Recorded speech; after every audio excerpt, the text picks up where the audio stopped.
दोस्तों, क्या आपने कभी सोचा है कि अगर कोई पुराना बंद पड़ा रेस्टोरेंट जहां बच्चों की आत्माएं भटकती हो, वो अचानक से आपको वापस अपनी तरफ खींचने लगे और एक 11 साल की बच्ची उन फ्रेंडली दिखने वाली एनिमेट्रॉनिक्स में अपने परिवार को ढूंढने लगे। तो दोस्तों, ये कहानी बनी है खतरनाक स्पिरिट्स, पजेस रोबोट्स और एक डॉटर ब्रदर की बॉन्डिंग के ऊपर। और अगर आप सोचते हैं कि फ्रेडी के पिछले पार्ट में जितना डर था बस उतना ही काफी था, तो रुकिए, five night eight the Freddy's 2 उस डर को 2 गुना कर देता है। दोस्तों, आज हम बात करेंगे five nights at the Freddy's 2 की। ये मूवी रिसेंटली रिलीज हुई है और जब आप इसे थिएटर में देखते हो ना, तो उसका dark yellow lighting, creepy background sound और जब अचानक से सामने आता है फ्रेडी या फॉक्सी, वो डर ऐसा महसूस होगा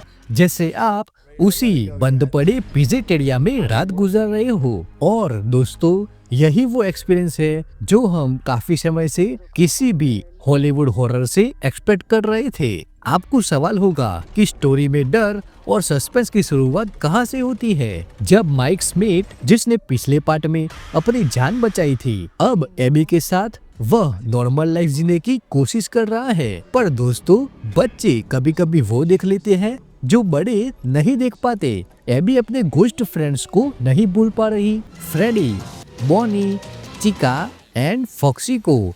ये सभी एनिमेट्रॉनिक्स बच्चों की मरी हुई आत्माओं से जुड़े हुए हैं और एबी सोचती है कि वो इन टूटे फूटे रोबोट्स को वापस ठीक कर लेगी, क्योंकि उसको लगता है कि यही उसके असली दोस्त है। पर असली खेल यहाँ शुरू होता है, क्योंकि एक पुरानी आत्मा शार्लेट मैरियनेट, जो ओरिजिनल फ्रेडीज से जुड़ी हुई है, वो किसी भी कीमत पर एबी को वहां पर वापस ले जाना चाहती है। और दोस्तों, यही से फिल्म का अब क्या होगा वाला सस्पेंस शुरू हो जाता है। इस मूवी में माइक और वेनेसा क्या कर रहे हैं? माइक को कुछ समझ नहीं आ रहा कि एबी को कौन खींच रहा है। वेनेसा अपने सीरियल किलर फादर की यादों में फंसी हुई है और दोनों के बीच एक क्लू है कि एक शक्तिशाली इविल स्पिरिट एबी के जरिए कुछ बड़ा प्लान कर रही है। दोस्तों, यहाँ मैरियनेट की धमाकेदार एंट्री फिल्म को एक दमदार साइको हॉरर मोड में डाल देती है। मूवी में आपको क्या क्या देखने को मिलेगा? दोस्तों, इस फिल्म में आपको सबसे पहले तो हॉन्टेड एनिमेट्रॉनिक्स की धमाकेदार वापसी देखने को मिलेगी। ऐसी की स्क्रीन आते ही आपकी धड़कन तेज हो जाए। पूरा पिज़्ज़ेटेरिया डार्क कॉरिडोर्स और क्रीपी साइलेंस से भरा पड़ा है, जहां हर मोड़ पर जंप स्केयर्स आपको डरा रहे होंगे। इसके साथ एबी और उन बच्चों की आत्मा की इमोशनल कहानी फिल्म को एक अलग ही वाइब दे देती है। जबकि दूसरी तरफ माइक अपने गिल्ट में फंसा है और वेनेसा अपने डर और अपने अतीत से जूझ रही है। इसी बीच शार्लेट यानी मैरियनेट का रिवेंज प्लान कहानी में अचानक आग लगा देती है और उसके बाद रोबोट्स का खुद चलना, इंसानों पर हमला करना और लोगों को अपने कंट्रोल में लेना, यह सब फिल्म को पूरी तरह से साइको हॉरर जोन में डाल देता है। और दोस्तों, यकीन मानो, कुछ सीन इतनी अचानक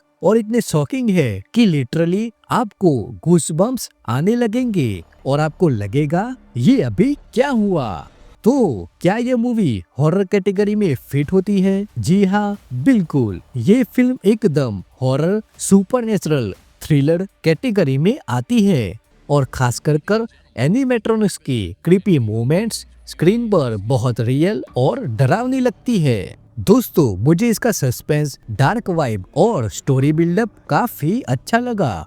हाँ, कुछ जगह लॉजिक मिसिंग है, लेकिन हॉरर एक्सपीरियंस काफी सॉलिड है। मैं इस मूवी को 10 में से 7 की रेटिंग दूंगा, क्योंकि वाइब स्ट्रॉन्ग है, विजुअल्स अच्छे हैं और स्केयर्स इफेक्टिव है। लेकिन रुको जरा, आखिर माइक किस सच्चाई को ढूंढता है? एबी को मैरियट क्यों कंट्रोल करना चाहती है? और वो फाइनल सीन जो थर्ड पार्ट की ओर इशारा कर देता है, ये सब जानने के लिए आपको थिएटर में जाकर इस मूवी को देखना पड़ेगा। और अगर आपने इसका फर्स्ट पार्ट नहीं देखा तो वो हमारे चैनल पर अवेलेबल है। अगर आपको यह रिव्यू पसंद आया हो तो लाइक कर देना, कमेंट में बताना कि आपको यह मूवी कैसी लगी और चैनल को सब्सक्राइब कर देना, क्योंकि हम ऐसे ही हॉरर, सस्पेंस और थ्रिलर रिव्यूज आपके लिए लाते रहेंगे। Till then keep watching, keep haunting.